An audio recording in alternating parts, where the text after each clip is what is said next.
संसद के सत्र में इंडी गठबंधन का बिखराव और संविधान के प्रति उनका दुराव, ये देश की जनता को बहुत साफ और स्पष्ट दिखाई पड़ रहा है। कल राज्यसभा में नियम 267 के तहत अर्थात सभी कार्य रोककर कोई मुद्दा डिस्कस किया जाए, इसके तहत 42 नोटिस आए थे। और महत्वपूर्ण बात यह है कि 9 अलग अलग विषयों के लिए आए थे। इंडी गठबंधन के किसी भी दल ने, किसी 2 दलों ने एक विषय के लिए नहीं दिया था, जबकि यह बहुत बात समझी जा सकती है। फर्स्ट एंड फॉरमोस्ट एक ही विषय हो सकता है। यह स्पष्ट था कि कांग्रेस पार्टी जो अपना एजेंडा लेके चल रही थी, इंडी गठबंधन के बाकी दलों ने अपनी राह खुद तय कर ली। सदन के पटल पर सहयोगी दलों की साथ में लेने की असफलता के बाद आज राहुल गांधी जी उस विवशता में एक रस्म अदायगी करने के लिए उत्तर प्रदेश के संवेदनशील इस समय जो क्षेत्र है वहां संभल में जाने का प्रयास करते नजर आए। यहां मैं कहना चाहूंगा कि समाजवादी पार्टी के वरिष्ठ नेता प्रोफेसर राम गोपाल यादव जी ने यह कहा है कि कांग्रेस औपचारिकता निभा रही है।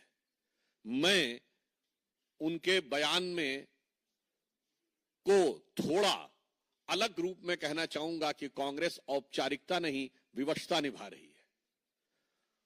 और इससे बहुत स्पष्ट है, और विवशता इसलिए है कि इस मुद्दे पर न कांग्रेस के किसी नेता ने कभी कुछ बोला, न लिखा, न कुछ किया, और आज अचानक ऐसा प्रतीत होता है कि सिर्फ मीडिया आकर्षण पाने के लिए उन्होंने इंडी गठबंधन को साथ न रख पाने की छटपटाहट में यह कार्य किया है। और यहां पर दोनों पार्टियों के बीच में देखिए कितना बेहतरीन द्वंद्व चल रहा है कि जहां समाजवादी पार्टी ने जब अपना विषय ही चेंज कर दिया तो कांग्रेस पार्टी को मजबूरन उसी दिशा में जाना पड़ा। शायद कांग्रेस को लगा होगा कि सपा ने हमसे ज्यादा माइलेज ले लिया है, तो कांग्रेस को लगा होगा हम तो बड़ी पार्टी हैं, हमारे पास बड़े बड़े कई नेता हैं, हम अगर कोई ऐसा कार्य करें जिसमें बेहतर फोटो आप दिखेगा तो मीडिया माइलेज हम ज्यादा ले सकते हैं। तो इसलिए यह प्रतीत होता है कि दोनों पार्टियों के बीच हो रही अपने कोर वोट बैंक की प्रतिस्पर्धा से प्रेरित यह प्रयास है। इसमें कांग्रेस पार्टी की तरफ से कोई संवेदनशीलता या कोई सहानुभूति का तत्व दिखाई नहीं पड़ता है। और यह बात मैं इस आधार पर कहता हूं, श्री राहुल गांधी जी, आप नेता प्रतिपक्ष हैं। अगर नेता प्रतिपक्ष हैं तो देश में कहीं भी हुई घटना के ऊपर आपका नजरिया निष्पक्ष होना चाहिए, पक्षपाती नहीं होना चाहिए। और कम से कम आपकी पार्टी के द्वारा शासित राज्यों में तो आपकी नेता प्रतिपक्ष की प्रभावकता, और कांग्रेस पार्टी के तो आप अघोषित रूप से नंबर 1 नेता कई सालों से हैं, वो तो साफ दिखाई पड़नी चाहिए थी। परंतु हम पूछना चाहेंगे कि इंडी गठबंधन के शासित राज्यों में 18 जून 2024 को तमिलनाडु में अवैध शराब की त्रासदी में जो हृदय विदारक कांड हुआ था, क्या राहुल गांधी जी वहां पर गए थे? फरवरी 2024 में पश्चिम बंगाल का संदेश खाली की वह दुर्दांत घटना जो शायद महिलाओं के साथ हुए अत्याचार और दमन, दोनों अत्याचार और उसके बाद उसका दमन, उसमें भारत के इतिहास की सबसे खौफनाक घटनाओं में से एक है। क्या राहुल गांधी जी आपकी संवेदना जागी थी? 6 जुलाई 24 को बहुजन समाज पार्टी के एक कार्यकर्ता की हत्या हुई थी तमिलनाडु में, तो क्या आपकी संवेदना जागी थी? हिमाचल में आपकी सरकार है, 2023 में वहां प्राकृतिक आपदा आई, क्या आपकी संवेदना जागी थी और आप वहां लोगों से मिलने गए थे? इसी वर्ष 9 अगस्त 2024 को कोलकाता के आरजीकर कॉलेज की वो घटना जो हम सब के मानस पटल पर एक गंभीर जख्म छोड़ के गई है, मैं पूछना चाहता हूं कि आपकी संवेदना वहां पर नहीं जागी थी? महाराष्ट्र के परिणाम आ गए, नई सरकार का गठन होने जा रहा, पर 2020 की पालघर की मॉब लिंचिंग, उसके बारे में तो कोई एक शब्द तक नहीं सुनाई पड़ा था। 2022 में करौली में हिंसा हुई थी, तो क्या आपके मन में कोई संवेदना नहीं जागी थी? और अभी, वो तो बहुत लंबी फेहरिस्त है, मैं सिर्फ ये बताना चाहता हूं, करहल में एक दलित बच्ची के साथ जो कुछ हुआ था, किसी की कोई संवेदना नहीं जागी थी, किसी ने जाने हाल लेने का भी प्रयास नहीं किया। और मैं राहुल गांधी जी को याद दिलाना चाहता हूं, कर्नाटक में तो आपकी सरकार है, आपके अपने नेताओं के साथ जो होता है उस पर आपकी संवेदना नहीं जागृत होती है। कर्नाटक में कांग्रेस के एक नेता जो वहां नगर पंचायत के सदस्य भी थे, उनकी बेटी नेहा हीरामत को कैमरे के सामने चाकुओं से घायल कर दिया गया, मार दिया गया। उसके बाद आपका कोई वक्तव्य नहीं आया। और आपके गृह मंत्री ने क्या कहा? वो तो उन दोनों का आपस में था, कुछ संबंध था और आपस में लड़ाई हो गई। इस ढंग का गैर जिम्मेदाराना शर्मनाक बयान कर्नाटक के होम मिनिस्टर का आया, आपके मन में कोई संवेदना नहीं जागी?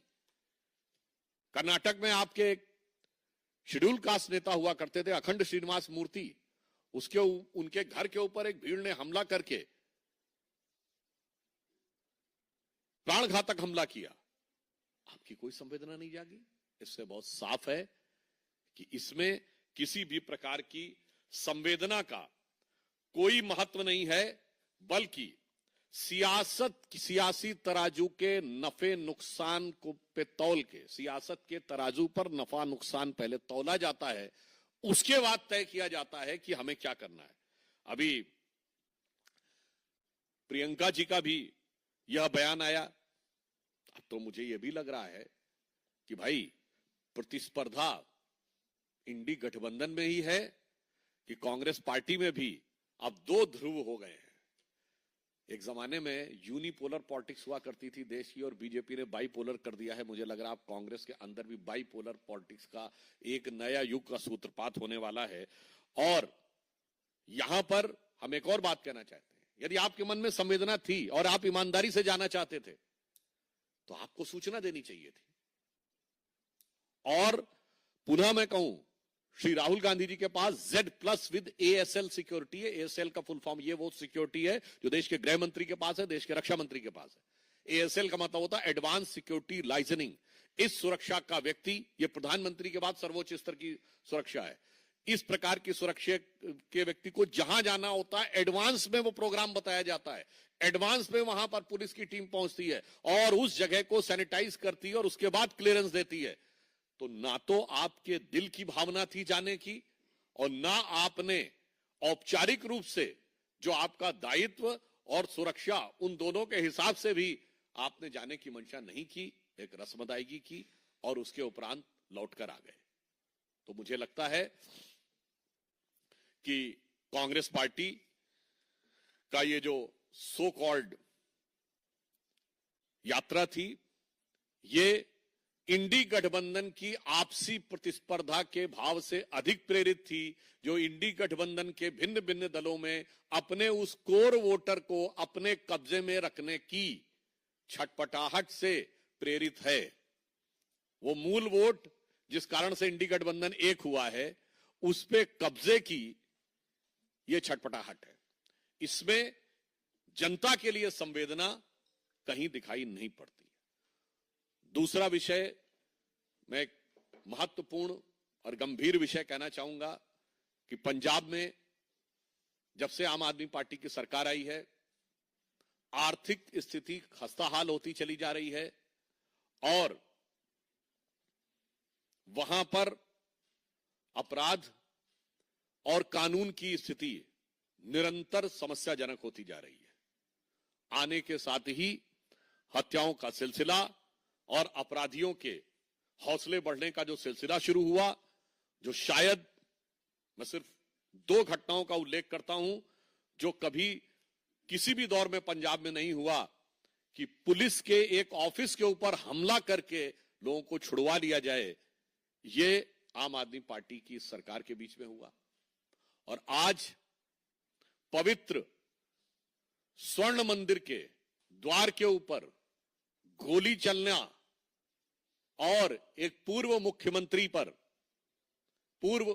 मुख्यमंत्री और पार्टी के अध्यक्ष रहे, उनके ऊपर हमले का प्रयास दर्शाता है कि पंजाब में स्थिति किस सीमा तक पहुंच गई है। और इसका मुख्य कारण यह है कि आम आदमी पार्टी में एक अंदरूनी खींचतान चल रही है।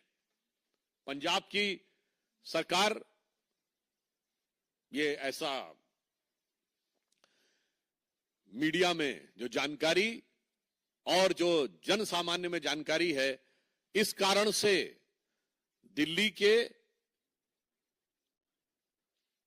एक प्रकार से अभी भी जो एक्चुअल मुख्यमंत्री कहे जाते हैं, नॉन ऑफिशियल, क्योंकि राहुल गांधी जी ने कहा था ना वो नॉन ऑफिशियल एमपी हैं और यहां नॉन ऑफिशियल सीएम है। और जो ऑफिशियल सीएम है, अब पता नहीं उनके बीच में क्या है, मुझे लग रहा है इसलिए उनका ध्यान वहां शासन प्रशासन पे नहीं है, बल्कि आपसी खींचातानी में है। और इस कारण से पंजाब की जनता को इस दुख और कष्ट का सामना करना पड़ रहा है। और इस दरमियान पंजाब में आर्थिक स्थिति क्या हो रही है, मैं आप लोगों को यह बताना चाहूंगा कि पंजाब में 2021-22 में 23,000 कुछ करोड़ रुपए का इन्वेस्टमेंट आया था, जो पिछले साल 3,400 कुछ करोड़ रुपए का जो बिजनेस का इन्वेस्टमेंट आया है।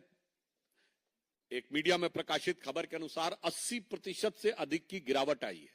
तो एक तरफ वहां आर्थिक निवेश में गिरावट आ रही है और दूसरी तरफ कानून व्यवस्था में गिरावट आ रही है। और आज पवित्र स्वर्ण मंदिर पे हुई घटना हर देशवासी के लिए, हर देशभक्त के लिए निश्चित रूप से बहुत झकझोर देने वाली है और इसका जवाब पंजाब सरकार को देना होगा। धन्यवाद। कोई प्रश्न हो तो पवन टीवी 18। सर, अखिलेश यादव का बयान है कि बीजेपी सरकार जो है वहां लोगों को पता नहीं क्यों नहीं जाने देना चाहती है, क्या छुपाना चाहती है। वही जो पाकिस्तानी जो कुछ कारतूस भी मिले, पुलिस का ऐसा दावा है, तो कह रहे हैं कि ये पुलिस की करतूत है, कुछ भी कर सकती है। देखिए, इस विषय के ऊपर मेरे विचार से गंभीरता से बात होनी चाहिए। यदि वहां पर पाकिस्तानी कारतूस बरामद हुए हैं तो अब मैं देश की प्रबुद्ध जनता से यह कहना चाहूंगा कि आप स्वयं समझ सकते हैं कि अगर पाकिस्तानी आर्मी का कारतूस बरामद हुआ है तो इतनी बड़ी घटना को किसी को कवर फायर देने की क्या आवश्यकता है। और या फिर उससे गंभीर बात यह है कि उसका कंधा कौन था। आज इस बात को जांच करने की आवश्यकता, परंतु श्री अखिलेश यादव जी के मुंह से मुझे इसमें कोई आश्चर्य नहीं लग रहा है, क्योंकि ये वही पार्टी है, समाजवादी पार्टी, ये वही मुख्यमंत्री हैं जिन्होंने लखनऊ, फैजाबाद और वाराणसी की अदालत में हुए धमाकों के आतंकवाद के आरोपियों से केस विड्रॉ करने का फैसला कर लिया था। हाई कोर्ट की फटकार लगने के बाद इन्हें वापस करना पड़ा था। और ये वो पूरा इंडी गठबंधन है जो सिर्फ अपराधियों नहीं, आतंकवादियों के साथ भी खड़े रहते हैं। तो मुझे लगता है कि ये उनका बयान उनकी फितरत के हिसाब से। विनीत, सर, इमरान मसूद है कांग्रेस के सांसद, उनका कहना है कि राहुल गांधी ने जो यात्रा को वापस लिया है, लोगों को असुविधा हो रही थी इसीलिए वापस किया है और 6 तारीख को फिर से जाएंगे, प्रशासन से पहले बात करेंगे और उसके बाद में फिर हो जाएंगे। अगर उनकी बात को तथ्यात्मक आधार पर देखें तो अब राहुल गांधी जी एक उत्तरदायित्वपूर्ण पद पे हैं, संवैधानिक पद पे, तो उन्हें पहले ही बात करके जाना चाहिए था। यानी इमरान मसूद की बात से यह बात एकदम साफ हो गई है कि राहुल गांधी जी का जो व्यवहार था वो गैर जिम्मेदाराना था। और दूसरा, आपने इमरान मसूद जी का नाम लिया तो यहां से तो एक और बात याद आती है, तो वो है ना द फेमस बोटी बोटी फेम, जिन्होंने कहा था मोदी जी की बोटी बोटी कर डालेंगे। उसके बाद भी जलवाए जलाल से भारत की संसद में सांसद हैं और फिर कहता है कि हमें बोलने की स्वतंत्रता नहीं है। मैं उन लोगों से पूछना चाहता हूं, फ्रीडम ऑफ स्पीच का जो लोग वो हवाला देते हैं, इससे ज्यादा उनको कोई चाहिए। और यहां पे एक और बात समझिए, जब उन्होंने बयान दिया था 2014 में, वो कांग्रेस के नेता नहीं थे, समाजवादी पार्टी के नेता थे। और ये मैं कह रहा हूं, कोई जाके चेक कर ले, जिस दिन बयान दिया अगले दिन राहुल गांधी उनके पक्ष में प्रचार करने गए। जबकि वो सपा के नेता थे। उसके बाद उन्होंने उनको कांग्रेस में बुलाया, प्रदेश का उपाध्यक्ष बनाया, और अब वो कांग्रेस के सांसद हैं। बस यही तो है वो वाला कट्टरपंथी कोर वोट जिसके लिए दोनों में झगड़ा है कि सपा का था, कांग्रेस की तरफ आया, कांग्रेस से सपा की तरफ गया। दोनों को बस ये लगता है कि जो कल तेरा था आज मेरा है, कल कहीं दोबारा तेरा ना हो जाए। इस बात का तेरा मेरा के बीच का फेरा में दोनों लोग पड़े हुए हैं।